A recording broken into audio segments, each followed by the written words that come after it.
Well, all members of an elite US police unit have resigned after one of their colleagues was charged with assault. It's the latest incident showing the strain on American police following the murder of George Floyd and the year of protests that followed.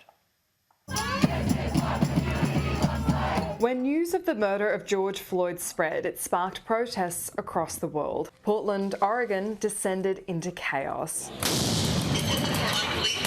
It was after the 75th consecutive day of protests and rioting that this happened. Portland police officer Corey Budworth shoving Terry Jacobs to the ground. The freelance journalist then tries to get up, but she's hit again by Budworth. The officer has now been indicted for assault. I think that this shows that today nobody's above the law, that the law applies, and when people break the law, that they'll be held accountable. All 50 officers in the highly trained rapid response unit dealing with these protests have now resigned in their own protest. Have I ever seen anything like this in my career? No.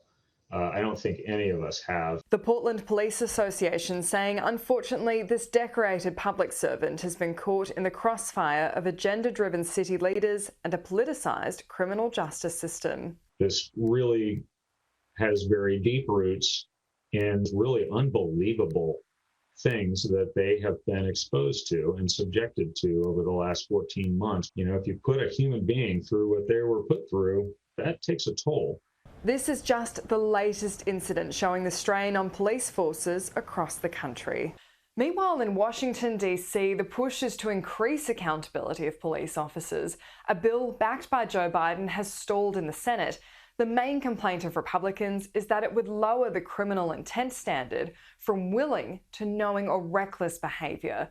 And they say that would make it even harder to find police to serve on the front line. Independent tracking from the gun violence archives showed 2020 was the deadliest year on record. And with the first 5 months of 2021 exceeding those figures, police have their work cut out for them. Annalise Nielsen, Sky News, Washington, D.C.